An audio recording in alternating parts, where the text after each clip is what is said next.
Hi, everyone. Welcome. It is 1 o'clock Mountain, so we'll go ahead and get started.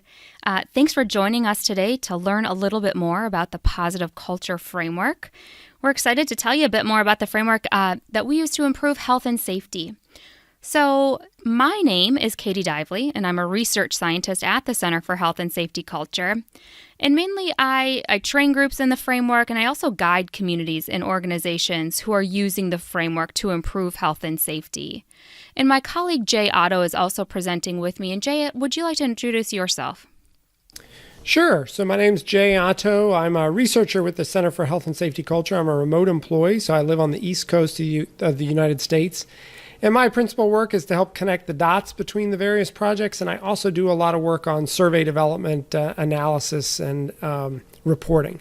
So really glad to be with Katie today and share some ideas about the Positive Culture Framework. Cool. Thanks, Jay. All right, so here just a little bit about WebEx before we get into some content. Just so that you know, our webinar is going to be recorded today, and we do that so that people who aren't able to join us live can do so later on. You can visit our YouTube channel to hear this recording. But because of that, so we can get a good sound recording, we do mute your phones. And if you have any troubles, you can always go to the bottom of your screen here, and you can pick the little telephone icon. You can call in, you can have it call you. You can also use your computer settings, and it will, and you can just communicate through and listen through your computer. Now, we are going to be asking you a couple of questions today. So we will have some polling, some interactive polling that we'll ask you to contribute to and provide some insight. Also, if you want to chat with us, you can certainly write in something into your chat window. You can also send questions. So Jay and I will take a look at those questions as they come in. We may be able to answer them as we're going through the content, and we may also wait towards the end to answer some of those questions. Nevertheless, go ahead and ask those questions in that question and answer section. All right, well, let's go ahead and get started. So just to tell you a little bit more about the Center for Health and Safety Culture. So we are located within Montana State University, and we're an interdisciplinary center that conducts research on how culture impacts health and safety. And we conduct applied research, in partnerships with different organizations or different community agencies or states or national organizations who are really looking to improve health and safety in some way. So all of our research is applied and sponsored by organizations.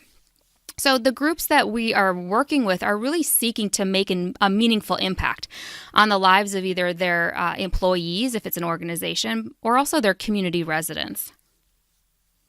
So our work predominantly covers these areas that you see on the screen here. So traffic safety, the misuse of substances, violence prevention, and also child well-being. And as you're aware, these are big public health issues, right? So they're the leading cause of years of potential life lost.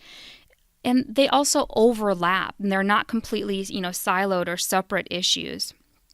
We're aware that the misuse of substances has a profound impact on traffic safety. Also, violence and child maltreatment are absolutely impacted by substances. These are all interconnected, as is much of the work that we do. And our goal at the center is to really study them and see how they connect and find an overall approach that transcends any given issue. And so that's what we're really here to talk about today. So let's start with this quote. Health is not merely a product of individual, biological, psychological, and behavioral factors. It's the sum of collective social conditions created when people interact with the environment. I love this quote, and it's so true. It's good for us to really take a look at the big picture. We can often get stuck in that individual frame, and I think, a lot of us on the phone, we do this work so that we can help people. So we tend to focus in on the individual or on that group of individuals that we're specifically working with. And that's important. Of course, that's important. But we also need to take a step back and look at the bigger picture and also the context in which people behave. So this is why at the Center for Health and Safety Culture, we really focus on culture as a way of improving health and safety. And I'll explain a little bit more about what I mean by that in just a couple of minutes. So this is what we're going to do today on the webinar. We are going to, of course, try to answer this question: what is the positive culture framework? We'll start by describing what a framework is and how it's different than a particular program or a particular strategy that you might be working in.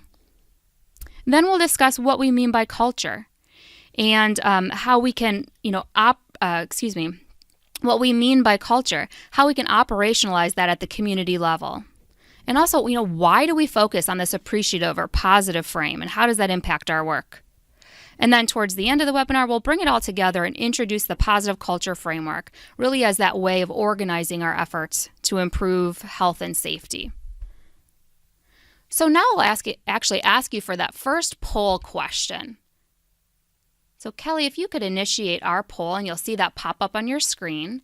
So do you currently have a framework or a process that guides your work? So please go ahead and answer the poll, and you can push submit when you're finished. Alrighty, here the results are popping up. So this is awesome. 64% of the group is using some sort of framework or process to guide their efforts to improve health. And that's so important because that can really help us be more effective and really reach our goals that we've set out. So this is awesome. Excellent. So let's talk a little bit about what we mean by a framework and how that's different than a specific program or strategy. So we really see a framework as a structure, a way of organizing the work. It's a bit more general in nature. And specifically, you'll see when I discuss the difference between a program or a framework, a program, I'm really meaning something specific, a specific program, a specific strategy, or even you might call it a countermeasure if you're working in the traffic safety area. But programs are often very specific and particularly specific actions addressing a specific behavior. And you're familiar with these. This might be a curriculum that you're engaged in. This might be a specific policy that you're advocating for.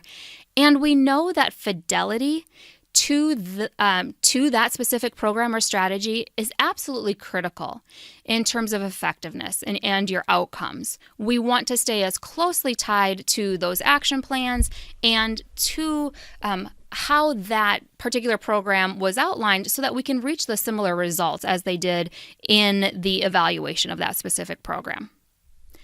Now, that's a little bit different than a framework. A framework is a way of organizing the efforts. It has a general process that's associated with it, so we know how to engage in the framework. It has specific skills that help us be more effective. And also the quality of the implementation is very important in our outcomes. And, you can assume that a better quality, a greater quality of implementation of this framework definitely sets us out for greater success down the road. So this is really important just to clarify those differences between a framework and a program before we get started here today. So when we think about the positive culture framework, we really see this as a way of organizing our work to improve health and safety. And you'll see as we start to describe it that it's broad in nature and it can be applied across a lot of different varieties in a wide array of contexts. So no matter what issues you're working on here on the phone, you can start to see how the framework could be applied in any of these arenas. And that leads us to our first core idea here, is that we've really got to think about our work about being both about the content. Of course, we're going to be thinking about the content that we're working in, but also the process for doing our work. And I think that, we become so engaged in the work that we can get stuck in thinking about the content only. And it's important, but we also need to be thinking about the process for engaging in and also organizing the work. And when we do that, when we start to think about the process, we can apply it to other issues as well, and we can see it more broadly. So now let's shift a little bit. We're back to our agenda, and let's talk about what I mean by culture. So the positive culture framework. So this is a very simple behavior model. We know if we're here to improve health or to improve safety, we've got to change behavior ultimately. And if you think about it, it's not just the people that are engaging in a specific risky behavior that we want to focus in on. It's actually the others around them as well. So while I might want to influence the behaviors of individuals who are drinking and driving, we know that we've also got to start to take a look at, those around them, the different environments around them. What about the behaviors of the alcohol retailers? What about law enforcement behaviors or the behaviors of policymakers in our community? There's so many behaviors that we want to take a look at. So at the end of the day, it's all about changing behaviors. Therefore, we want to look back to the science to see what is driving behaviors. So let's look at this simplified behavior model. So these intentional behaviors at the far right-hand side of our model come from a variety of values, attitudes, and beliefs. And these values, attitudes, and beliefs will then create a condition right here of willingness and intention to engage in this behavior. So again, it's important to look back and see what is driving these behaviors ultimately that we're wanting to change. And I realize this is a very simplistic model. There's a lot more to this, but we do want to engage in a little bit of behavioral science here so that we can be effective in changing behaviors. So let's take a look at a little bit more of a complex model here. So this is the larger behavioral model that we work from, and you can see it's more complex. You can see that there's a variety of different attitudes and beliefs playing a role here. So just a little bit more of a complex model, but still understanding that this simplified model that you see here again is still valuable and worth taking a look at. So if we're back here, we can see again our work about changing behavior. We're looking at that box on the far right-hand side. If we need to go backward then, right? We need to start thinking about values, attitudes, and beliefs. So values are pretty broad in nature. If we start here on the left-hand side, they're very broad in nature, and they aren't tied to specific behavior. So if we're looking at changing a behavior, let's say the behavior is wearing helmets, I don't have a value system necessarily around wearing helmets, but I might have a value system around protection and safety. Now, these values are pretty slow to change, and it will take some time to do that. So really what we want to do, and in the work that we do in communities, we often find that values are very strong and very protective.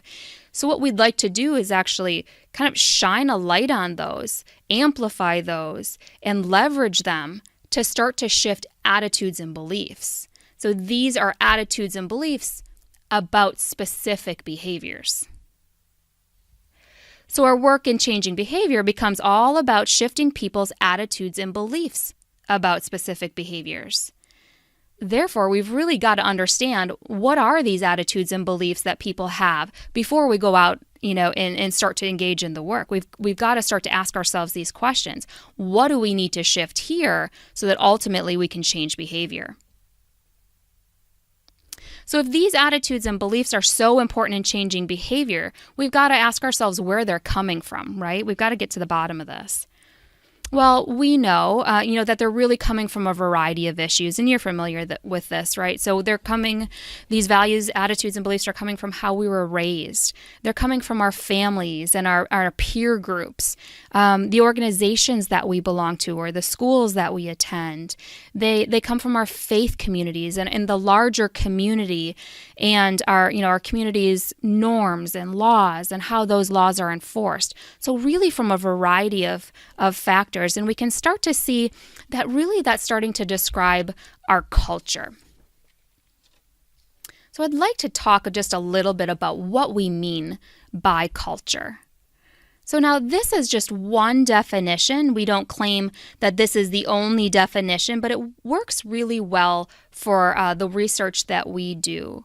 So this is we define culture as the shared values, beliefs and attitudes, and behaviors of a group of people. So the shared values, beliefs, and attitudes and behaviors of a group of people. So now there are a couple key words here that I want to highlight. The first word is shared. So there's shared values, beliefs, and attitudes and behaviors. So this is important, and it's not to say that absolutely everyone in this group of people has the same attitudes and beliefs, but we would say that most do. So the majority of the people really do have those shared beliefs and attitudes and behaviors. And of course, this group of people that we're talking about here could be defined in a number of different ways. This could be a community. It could be the shared values, beliefs, and attitudes of a community. It could be a county or even our state. Of course, we could also group people together in demographic groups. So it could be it could be broken down by age, right? We have a younger population, maybe a senior citizen population. It could be also our ethnic backgrounds. So lots of different ways to identify this different group of people. But again, connecting back on the fact that it's the shared values, attitudes, and beliefs and behaviors of a group of people. So our work here is to better understand what is the current culture, specifically those shared values, attitudes, and beliefs that exist for the behaviors that we're seeking to address. So our work then becomes really focused on growing shared values, beliefs, and attitudes that lead to safer behaviors and ultimately improved health. So the core idea here being that changing behavior requires changing beliefs and attitudes. That's really where we're going to start to focus our work. And it's a good thing to start to think about in your own work. When you take a look at the work that you're doing and looking at the strategies and the programs that you're engaged in, if they're not seeking to change these attitudes and beliefs, then you might ask why you're doing them.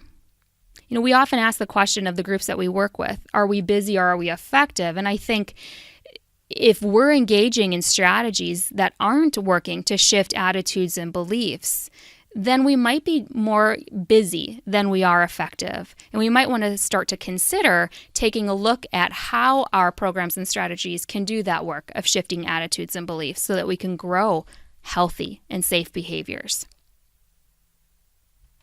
So with that, I'll actually ask you a second polling question here. So this poll question is, do you see your efforts to improve health and safety as growing a culture?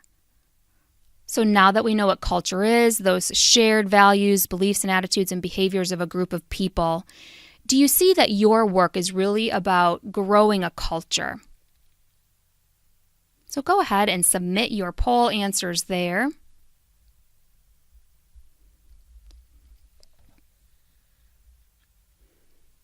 And we'll give you a few more seconds to do that.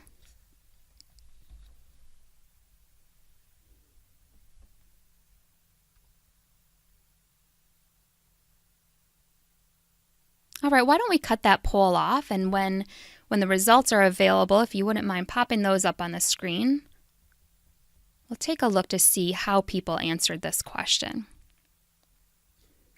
And this is interesting. Folks may have never even thought of their work in growing culture, but look at that. That's awesome. So 93% of the group really seeing their work as growing a culture and possibly growing a positive culture as a way to improve health and safety.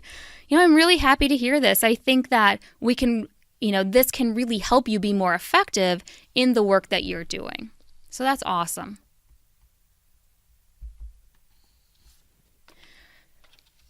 So, again, it's important for us to recognize that individuals really are engaging with the social environments around them. And I love this quote.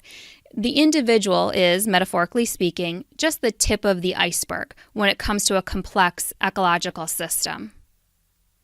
So, too many times, as I mentioned before, we tend to stop at that individual. We don't think beyond the individual. We don't see all that exists sort of below the water, like the metaphor here, like the iceberg metaphor. We tend to focus in on how we can get individuals to stop engaging in risky behaviors, rather than maybe more broad and those groups around them. But these are really important questions to start to ask ourselves. What else is going on in this ecological system that's influencing these different behaviors? And sometimes we can very inadvertently blame the individual, and we can stigmatize the individual, that, those individuals that are engaged in these, maybe risky decisions. But all of us have to really recognize and see that these individuals have so many issues surrounding them, under the water, so to speak, that we just can't see. So many factors that impact the decisions that they're making. So we sort of operationalize this idea in this simple graphic of the social ecology. Perhaps you're familiar with the social ecological model. And basically what it's saying is that individuals, all of us, we don't operate in isolation. We exist in a series of nested relationships. So this model was developed by Yuri Bronfenbrenner, and he developed it to really help us explain how kids learn. But I think it has a broad application to all of our work in public health here. So we know that individuals learn and are influenced by their families and their peers. And that this group of families and peers, influences what individuals believe and how individuals behave, right?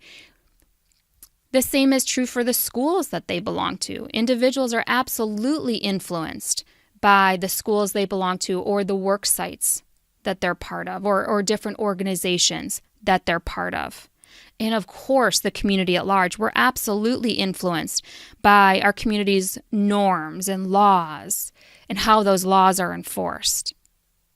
So we're absolutely influenced by these different social layers around us. And keep in mind, it's not that we just are impacted by these different layers. We can also impact these other layers as well, right? We can have impact on our families, our family and our peers' attitudes and beliefs and behaviors. And we can impact our organizations and, of course, even our community. So these nested layers influence one another. And I think this simple model gives us an important insight on how these different social layers, which I'd consider a way of, these are sort of a way of organizing our culture, influences us, but then also how we can influence our culture. So just sort of a high-level overview of that social ecology. And we can also see, through this model, we can see a bit of the evolution of prevention.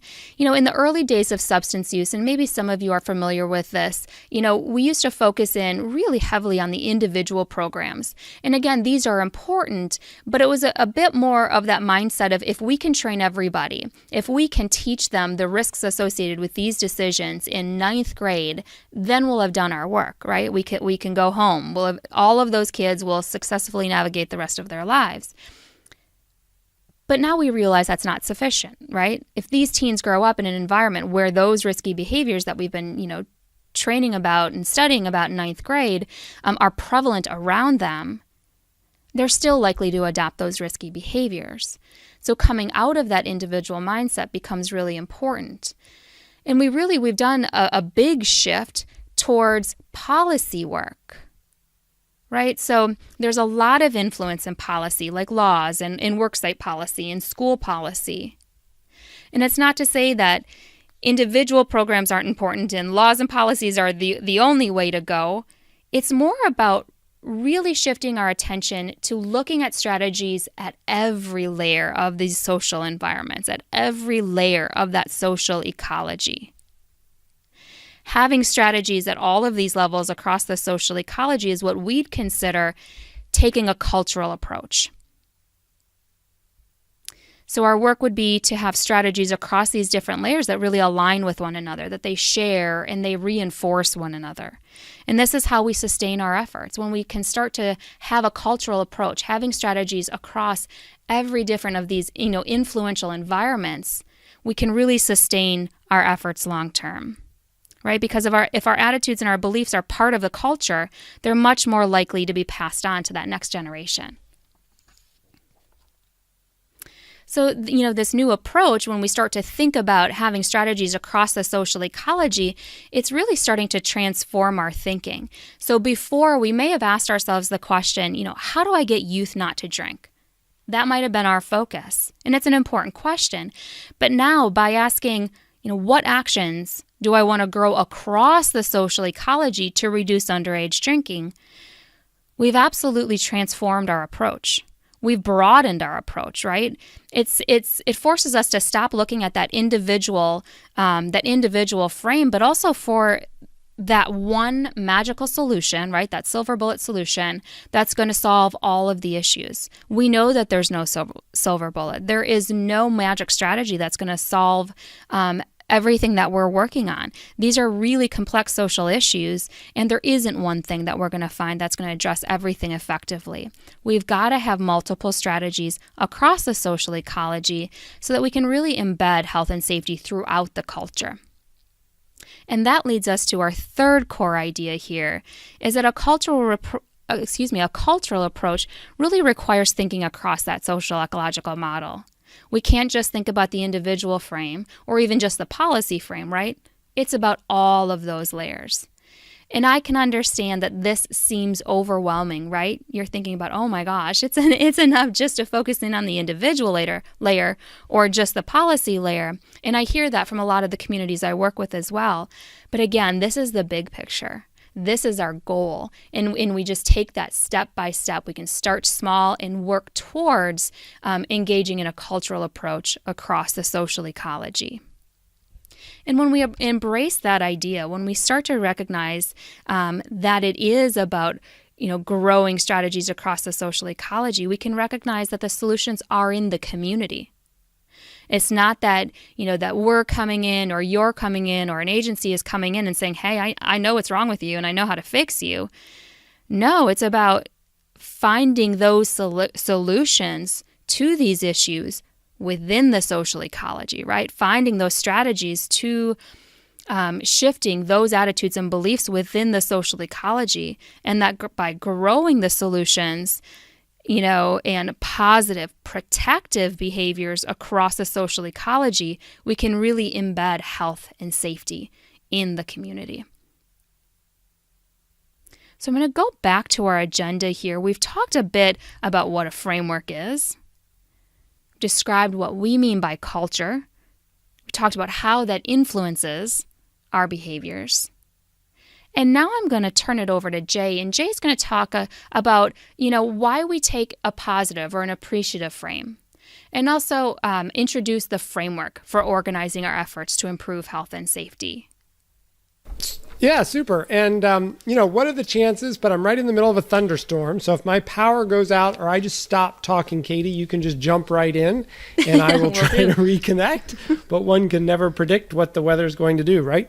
All right. So I'm going to tie some of the more pieces together. We've talked about, as Katie said, she's talked about culture and framework. I'm going to talk about positive and then pull it all together in the framework. So when we think about positive, we really like to think about this idea of using an appreciative lens. And this is not to say that we're going to ignore or reduce or diminish the tremendous harm and I mean in some cases death and just some really hard aspects of the work that we're all dealing with, right? I mean, if we're dealing with traffic safety or misuse of substances or violence, these are issues that cause a lot of harm. And being positive does not mean that we're going to ignore those. We're going to lean into those. But it does mean that we're overall using a strength or an asset-based approach. At the end of the day, we're going to come back and say, where are our strengths? Where are our assets to deal with these? And how do we start to grow those? We are going to very intentionally avoid using fear. The research shows that when we start to bring fear into the equation, when we start to make people afraid, they can really not be empowered to act, but actually shut down. And we really need all stakeholders to become more innovative, more creative, more engaged. And fear can just do the opposite. So we do very intentionally seek to move away from fear. Now, that doesn't mean we're not going to raise concern. We need to raise concern, but we want to avoid fear. And we very much want to be generative. That is, we want to focus on what we want to grow. So that sometimes is seemingly contradictory, right? If I want to reduce underage drinking, well, I want somebody to do less of a behavior. Or if I want to reduce speeding, I want to reduce a behavior. But we really try to flip that and say, what really are we trying to grow here? Because that focus is going to allow us to embed and grow things in the culture. We just think it's absolutely critical that if we're taking a cultural approach, we're not working with a community to say what's wrong with them. We're going to say what's right and seek to grow that. And so I think it's just absolutely critical for an appreciative lens to be used in any kind of a cultural framework. So let's talk a little bit about a key idea that we want to bring up, and this is this idea of hope.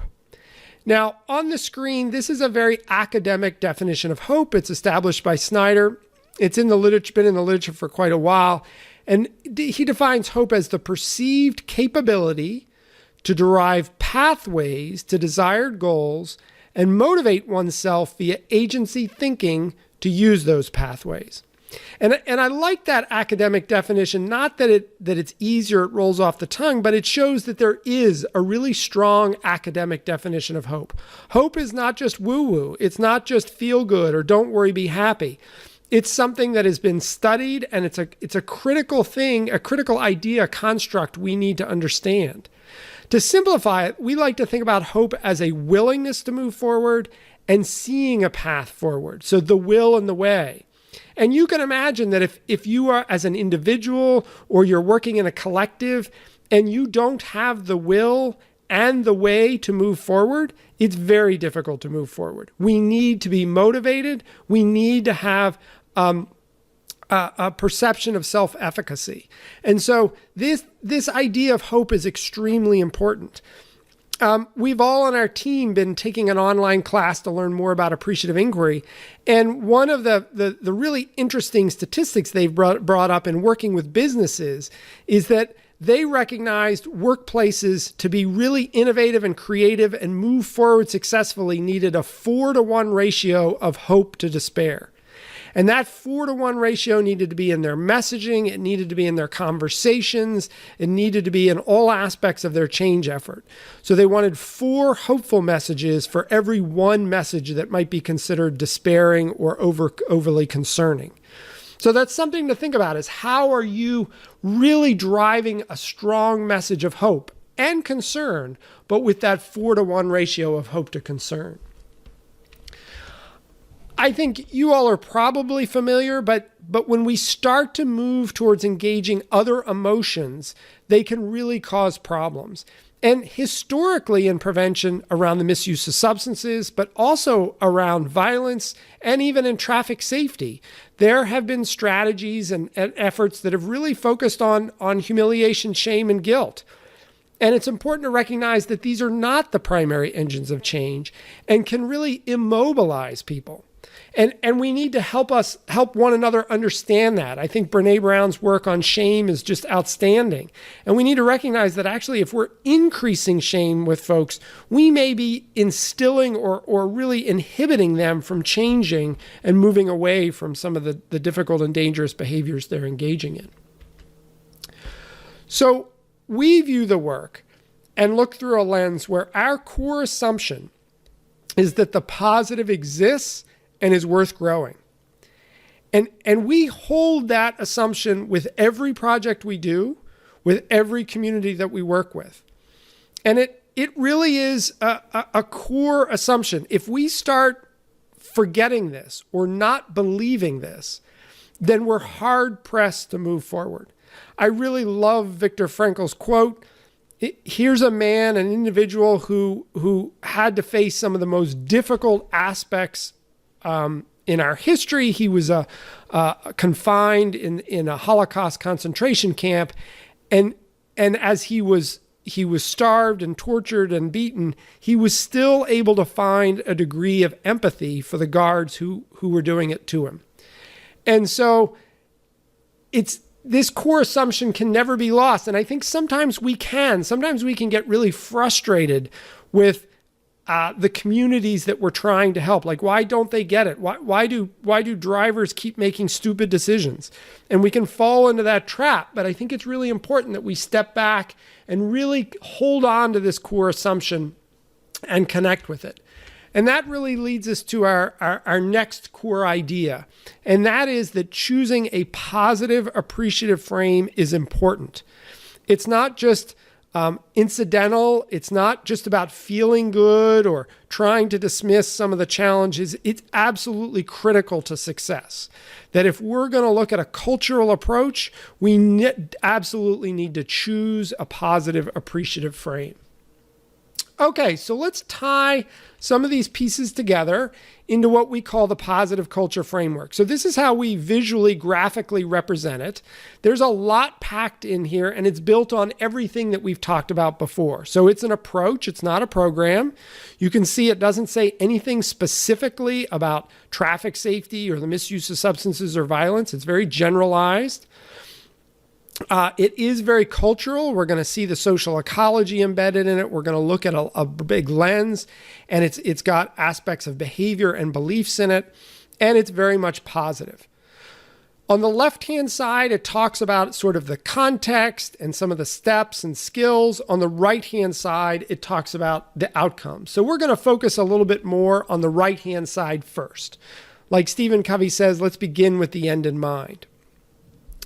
Okay, so let's start at the top of what we like to call the green arrow.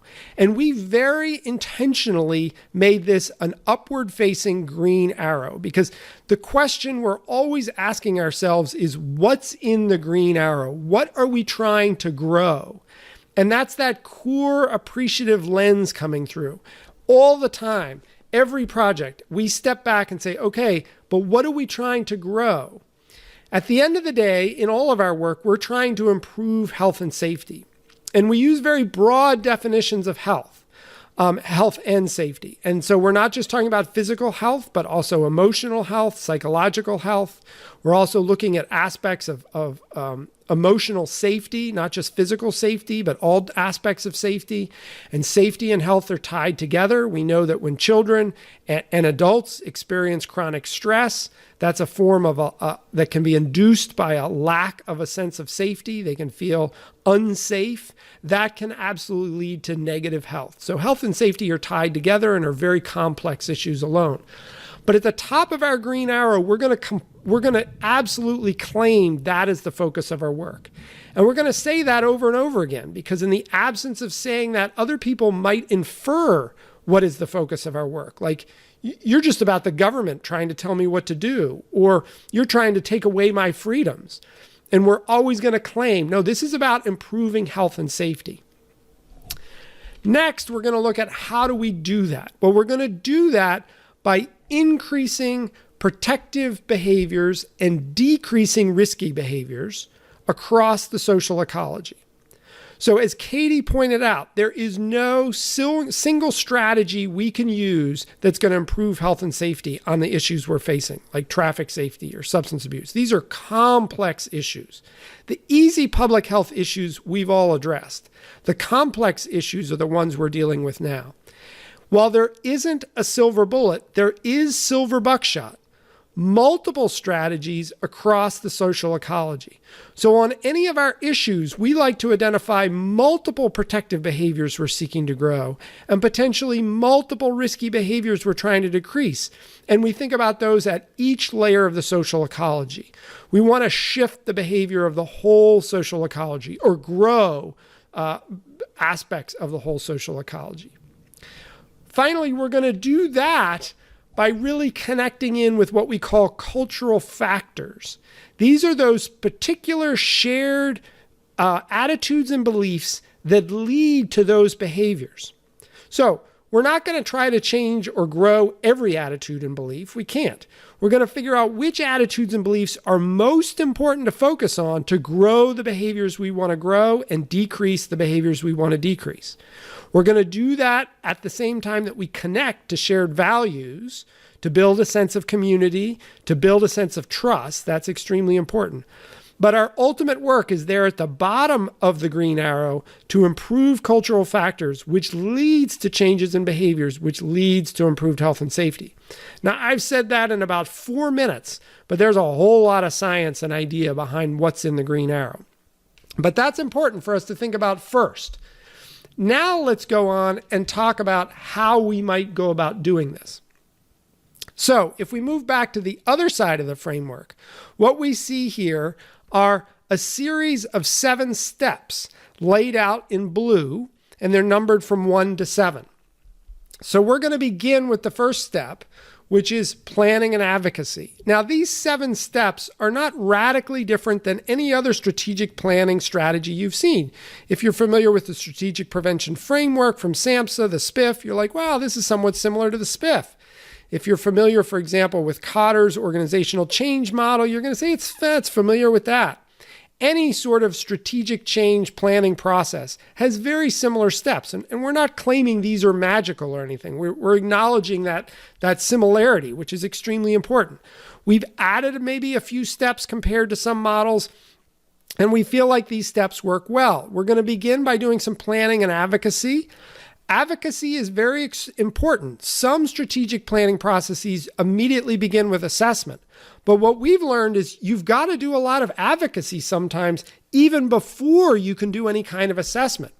And if you've all worked with other organizations, you know you've got to go out and build trusting relationships. You just can't walk into a school and say, here, give me your data, or allow us to come in and do a survey. There's a lot of work we have to do initially to maybe build a coalition, to figure out what our focus is going to be, and to build those trusting relationships. So a lot of effort goes into that step 1. And really, we're going to be in step 1 in virtually all the future steps as well. But we absolutely need to begin there. Our second step is going to be about assessing culture. We want to be data-driven in what we do. And our perceptions of what is going on in community can often be wrong. So we need to gather good data, good understanding. What are the risky behaviors that are occurring? What are the protective behaviors that are occurring? What are the associated beliefs? And what are the shared values? What is the current portfolio of strategies that is occurring? And how can we leverage that to do our future work? So those are all things that we would do when we assess culture. Once we do that assessment, we're going to want to prioritize. We can't do it all at once. So we're going to use that data, distill that data down, look at our readiness, and really figure out what is the most important first step we can take. We will take additional steps, and these steps are laid out in a circle because we're going to go around the circle many times. But prioritizing is very important. What we often say is we don't want to be a mile wide and an inch deep. That's a great formula for being busy and not being effective. So we've got to prioritize so we can get some depth. Next, we're going to really develop a portfolio of strategies. We're going to recognize it isn't a silver bullet, but it is silver buckshot. We may have a lot of strategies already going on that we can augment. We may have some strategies that we want to sunset. We may have some strategies that we want to bring in new. So we really want to plan out and develop the portfolio of strategies, but we're going to do that based on what we learned in the assessment of the culture and our prioritization. We're not going to do that at the start. We're going to do that based on the data that we've collected. Before we go full scale, we're going to pilot and refine.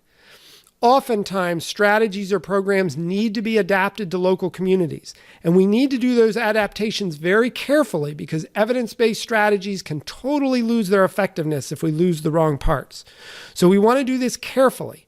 Piloting is also a way to ease into a community or an organization that may be resistant to change. So we just take small steps by piloting and refining first. Then we're going to move to full-scale deployment. We're going to implement strategies on a wide scale across the organization or across the community. And we're going to move into where we start to evaluate the effectiveness and our future needs. And so all of these steps become extremely important. Now, we'll go around this cycle several times. Ongoing. We'll never be finished. We really view prevention as an ongoing process. And these steps help define what that process is. As we get more advanced, we may be engaging in multiple steps at the same time, but it's very important to ground our work in a process with some defined steps. Okay, on the next slide, we're going to start talking about some of the skills. What's absolutely critical for this work is the recognition that skills make a huge difference in outcomes. So we like to look at skills in three broad areas: leadership, communication, and integration. Leadership skills, you're very familiar with those, but they're extremely important. We really encourage everyone to develop basic leadership skills. So running a meeting, using group processes, good visioning. We also look at additional skills that are important for this kind of work. And those are skills like, how good am I at raising concern and hope? Do I not fall into the trap of just raising concern, but I also raise hope? How do I think across the social ecology? So I really embrace systems thinking. And how do I foster change and transformation?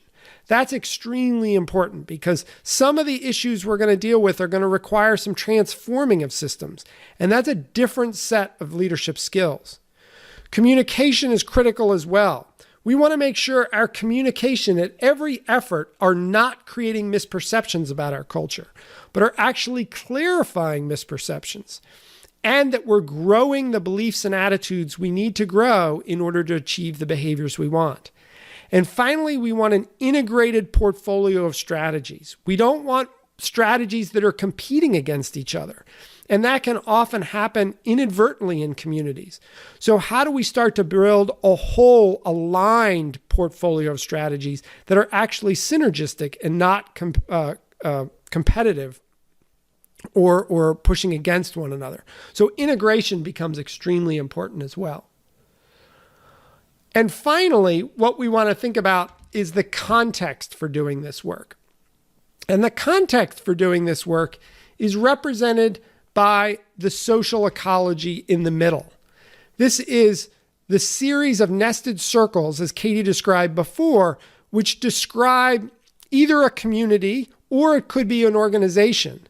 But we're going to recognize we can't just focus on individuals. We need to focus at multiple layers. And that means it's going to be shifting multiple behaviors, which means we need to look at multiple belief systems. And the work that I'm going to do with schools and workplaces to address underage drinking is going to be related to, but different than what I'm going to tell a ninth grader about alcohol. And so I have to recognize it's not that there's one message or one program. It's that I'm going to look at different behaviors and therefore different beliefs. And potentially I'm going to highlight different values at each layer of the social ecology in order to grow those behaviors that I want to ultimately grow. So thinking across the social ecology becomes extremely important. All right, so we've just in a few minutes introduced the positive culture framework, but it is a way for us to comprehensively sort of think about and organize our prevention work. So on the right-hand side, we have this notion of being appreciative, of thinking about our work as what we want to grow. We're going to put health and safety at the top of that. We're going to think about growing protective behaviors and reducing risky behaviors. And we're going to ultimately, or we're going to absolutely, our sort of theory of change is that comes from changing these cultural factors, these shared beliefs and attitudes. And on the left-hand side gives us a process for doing it, skills that we want to get better at to be more effective, and a context for doing the work that is the social ecology. So what I'd like to do is just wrap up with a few questions to help you think and maybe process some of this. And these are questions that you can ask yourself as well as ask others. So how do you figure out what to do? Do you follow like a strategic plan or an action plan? Is it a grant deliverable? Like we do this because the grant says we have to do this, or there's certain timelines in place. Or is it about addressing the squeaky wheel? This issue came up, so this is what we're focusing on. We're focusing on opioids, or now we're focusing on math, or, we're shifting to what the issue was. And sometimes that can really feel like that childhood game of whack-a-mole. Or are you get into that place where you're pushing a program of the day? We went to a conference, we heard about this exciting new program, so now all of our effort is about pushing this program out to the school systems or different things. So we really want you to think about that question and step back from a big picture and maybe think about it through this broad cultural lens. And think about, like, if I thought about this through a cultural lens, how would that influence how I figure out what to do? And am I really grounded in a framework and a process that transcends any particular issue or time, so I don't get trapped into being a program pusher or playing whack-a-mole?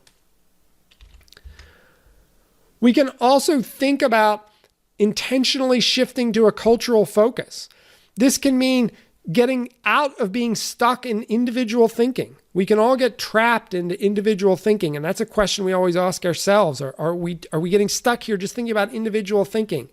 How do we pull back and think about across the entire community or social ecology?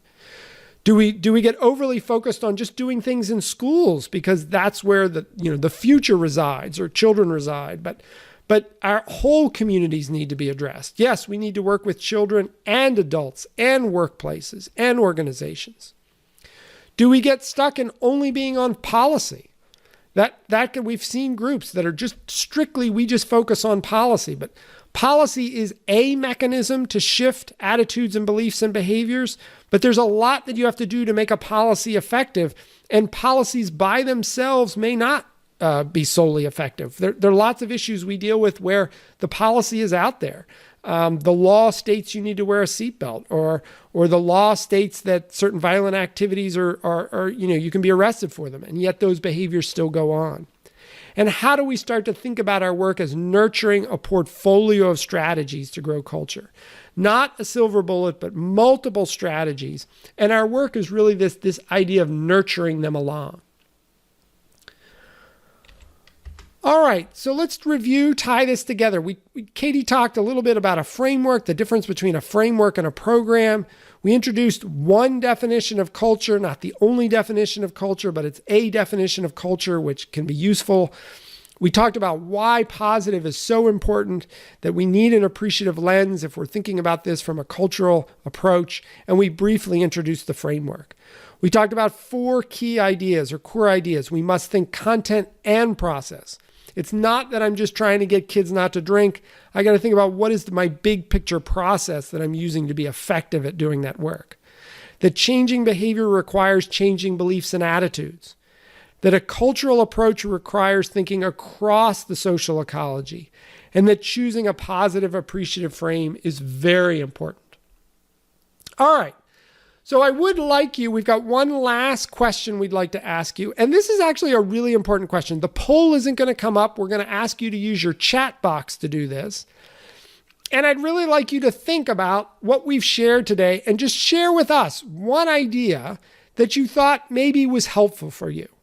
And this is a way for you to maybe get more out of this webinar, right? We can all participate in webinars where we're like, yeah, I put my time in, I'm not sure. But I'm really asking you to sort of reflect back and think about some things and just add to your chat box, what were some of the ideas or an idea that was shared during the webinar that was helpful? And so just share those out. I think as any part of processing with our education or our learning, it requires us to take a moment and reflect and connect with some meaning for ourselves. Great. Let's pause there. So I really appreciate you all taking the time to share those. Those are all great insights, and so that's good. I'm glad you were able to get at least one idea or nugget out of today's session. We introduced this framework very quickly. There's a lot behind this. There are a lot of ideas here. And what we do is at least once a year, we have an open training where you can learn more about it. I'm going to also share some resources that are on our website. But if you're interested in learning more about it, Katie, who you heard first, is our lead training. So she's going to be leading a session in September in Nashville. Really goes into depth on the positive culture framework. So you get a large manual, several worksheets, and she'll take you through much more depth in the why behind it, how things work, and then get into specific aspects around the steps, the 3 skills, and start thinking about planning for the future. So if that's something you're interested in, you can explore our website and learn more. It is limited. We try to keep it to a relatively small group so it doesn't get too large. So if you're interested in that, that's something you want to check out, because it absolutely could sell out and lose all the seats. So just connect in with that.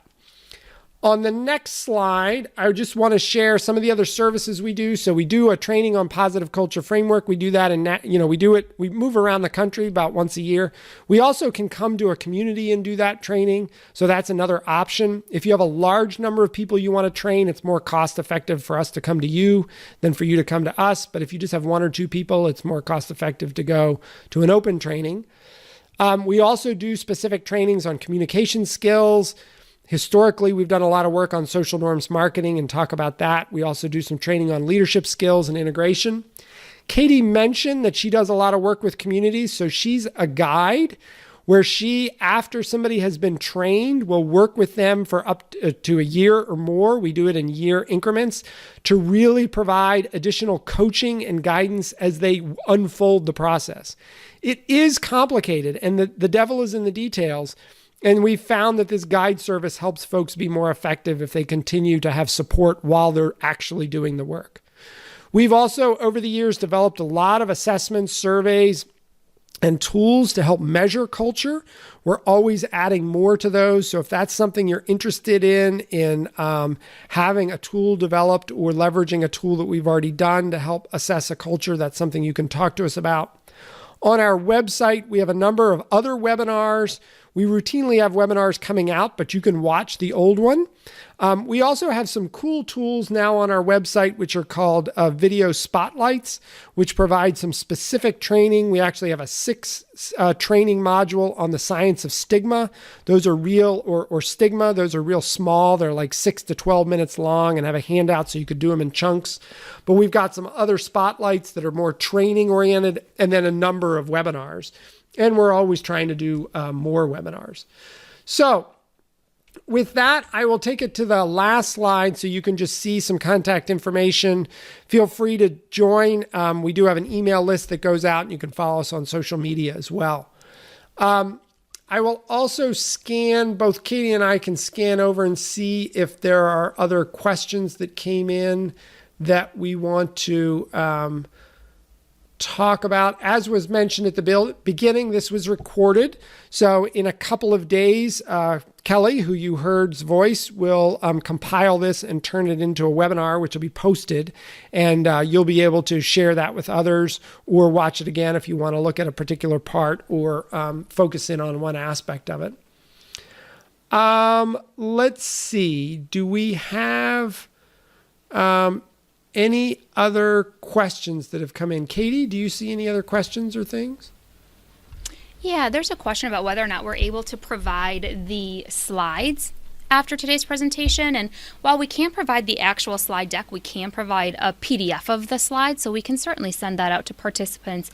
But I also want to guide you to the website. There is a section of the website called What is the Positive Culture Framework? And on there you can see a little bit about what we described, but also you can download a document that's an overview of the framework if you want something printed as well. Yeah, the overview is a good document. It goes into great depth. It's got all the scientific references and things like that. So it's got some more depth to it as well. So it looks like we are exactly on the hour. Thank you all for the work that you do. We really appreciate all the folks who are out there seeking to make their communities healthier and safer. So we really thank you for that work. At times it's very difficult work. It can be difficult on all of us. And so we thank you for that work. And we hope that our paths cross in the future. So thanks so much and have a wonderful day. Thanks, everyone. Bye-bye.